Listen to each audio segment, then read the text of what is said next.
자, 만약에 말이죠. 2026년에 미국이랑 이란이 전면전을 벌인다면 과연 그 끝은 어떻게 될까요? 이게 그냥 상상이 아니라 최신 분석 자료들을 바탕으로 한번 시나리오를 그려보는 건데요. 오늘 이 가상 전쟁의 가장 가능성 높은 결말이 뭔지 저랑 같이 한번 파헤쳐 보시죠. 네, 오늘 분석에서 우리가 던질 핵심 질문은 바로 이겁니다. 아슬아슬하던 외교 줄타기가 어떻게 전면전이라는 최악의 상황으로 치닫게 됐는지, 그리고 그 전쟁은 과연 어떤 모습으로 끝나게 될까요? 자, 이 질문의 답을 찾아가는 요정은 이렇습니다. 먼저 협상 테이블이 어떻게 뒤엎어지고 전쟁이 시작됐는지부터 볼 거고요. 그리고 이 전쟁의 운명을 좌우할 딱 두 가지 결정적인 변수가 뭔지 짚어볼 겁니다. 이걸 바탕으로 이란에게 펼쳐질 수 있는 세 가지 미래를 살펴보고 그중에서 가장 유력하다는 하이브리드 결말의 정체, 그리고 전쟁 후의 세상은 어떨지 순서대로 따라가 보겠습니다. 네, 그럼 첫 번째 이야기입니다. 평화를 찾으려던 노력이 어떻게 실패하고 에픽 퓨리라는 엄청난 이름의 군사작전으로 이어지게 됐는지 그 과정을 한번 되짚어보죠. 모든 일의 시작은 2025년 4월 오만에서 열린 핵협상이었어요. 이때만 해도 희망이 좀 있었죠. 하지만 트럼프 행정부가 딱 정해준 60일이라는 시간은 그냥 흘러가 버렸고 긴장감은 점점 높아졌습니다. 결국 해가 바뀌고 2026년 2월 제네바에서 마지막으로 한 번 더 만나봤지만 이것마저 결렬되면서 미국과 이스라엘은 에픽 퓨리 작전의 개시 버튼을 누르게 됩니다. 전쟁의 시작은 그야말로 충격과 공포 그 자체였습니다. 작전 개시 첫 일주일 만에 3,000개가 넘는 목표물이 그냥 사라졌어요. 이란의 미사일 기지, 핵시설, 해군, 거의 모든 군사 역량이 집중 포화를 맞았죠. 이란 해군은 사실상 기능이 마비돼서 전투 불능 상태가 됐고요. 그리고 이 모든 것보다 더 충격적인 사건이 터집니다. 바로 이란의 최고 지도자 하메네이가 공습으로 사망한 겁니다. 자, 이제부터가 진짜 중요한데요. 이 전쟁이 앞으로 어떻게 흘러갈지를 결정하는 딱 두 가지의 핵심 변수를 한번 들여다보겠습니다. 이 두 가지가 서로 맞물리면서 전쟁의 결말을 만들어내고 있거든요. 바로 이겁니다. 이 전쟁의 핵심이 바로 여기에 있어요. 한쪽에는 미국이 있죠. 장기전은 절대 안 된다. 4주에서 6주 안에 무조건 끝내야 한다. 이런 입장이고요. 반대편에는 이란이 있습니다. 최고 지도자가 사망하는 엄청난 충격을 받았는데도 이 정권의 핵심은 생각보다 튼튼해서 쉽게 무너지지 않을 거다. 이게 미 정보기관의 판단이거든요. 그러니까 빨리 끝내려는 미국이랑 어떻게든 버티려는 이란의 의지가 그야말로 정면으로 꽝 하고 부딪히는 거죠. 그리고 이 팽팽한 대치 상황에 불을 붙이는, 아니 기름을 붓는 단 하나의 숫자가 있습니다. 바로 150달러. 네, 이건 배럴당 유가를 말하는 겁니다.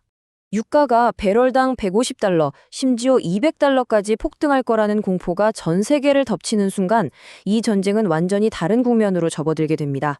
왜냐하면 이건 전 세계적인 스태그플레이션, 그러니까 경기 침체 속 물가 폭등이라는 재앙을 의미하거든요. 이제 그 누구도 전쟁만 고집할 수가 없게 되는 거예요. 이 경제적 압박이야말로 이 전쟁의 흐름을 바꾸는 진짜 게임 체인저가 되는 셈입니다. 그럼 이런 상황 속에서 이란은 어떤 미래를 맞게 될까요? 지정학 전문가들이 내놓은 이란이 갈 수 있는 세 가지 길을 한번 살펴보겠습니다. 자, 표를 한번 보시죠. 첫 번째 시나리오는 체제 유지입니다. 기존의 강경파가 어떻게든 버텨내면서 끝까지 저항하는 거죠. 근데 가능성은 낮아 보입니다. 두 번째는 체제 붕괴. 말 그대로 나라가 무너지고 권력 공백 상태에 빠져서 대혼란이 오는 건데 이것도 가능성이 아주 높지는 않아요. 그리고 마지막, 바로 체제 변환입니다. 새로운 지도부가 등장해서 미국과 협상 테이블에 앉아 사태를 수습하는 거죠. 전문가들은 이 세 번째 시나리오의 가능성을 가장 높게 보고 있습니다. 미국의 저명한 연구소인 브루킹스 연구소의 분석이 딱 이 점을 짚고 있습니다. 가장 가능성 있는 시나리오는 정권 교체가 아닌 여전히 거래이다. 그러니까 이란 정권을 완전히 무너뜨리기보다는 결국 어떤 형태로든 협상을 통해 문제를 풀 가능성이 훨씬 높다는 거죠.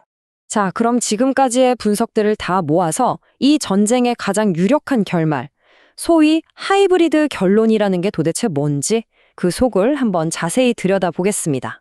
지금 상황을 보면 완전히 다른 두 개의 이야기가 동시에 진행되고 있어요. 겉으로는 트럼프 대통령이 무조건 항복 말고는 없어. 이렇게 아주 강하게 나가고 있죠. 하지만 그 이면에는 미친 듯이 치솟는 유가 때문에 어떻게든 외교적으로 이 사태를 마무리해야만 하는 아주 냉혹한 현실이 버티고 있는 겁니다. 그래서 등장하는 개념이 바로 전략적 굴복입니다. 이게 뭐냐면 백기 들고 항복 문서에 서명하는 그런 게 아니에요.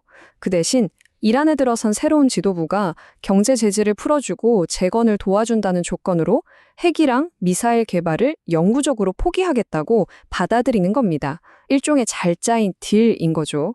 양쪽 다 체면을 살릴 수 있는 아주 절묘한 해법이라고 할 수 있습니다. 이 전략적 굴복이라는 결말에 이르기까지는 대략 4단계를 거칠 것으로 보입니다. 첫째, 미국과 이스라엘이 약속한 4주에서 6주 안에 군사작전의 주요 목표를 달성합니다. 둘째, 유가가 더 이상 감당할 수 없는 수준까지 치솟으면서 미국이 군사작전에서 외교전으로 방향을 틀게 되고요. 셋째, CIA나 오만 같은 중재자들이 물밑에서 움직여서 미국이 받아들일 만한 이란의 새 지도부가 등장하도록 돕습니다. 그리고 마지막으로 이 새로운 정부가 합의안을 수용하고 양측 모두 우리가 이겼다라고 선언할 수 있게 되는 거죠. 사실 하메네이가 사망한 직후부터 이란에는 임시 지도위원회가 꾸려졌어요.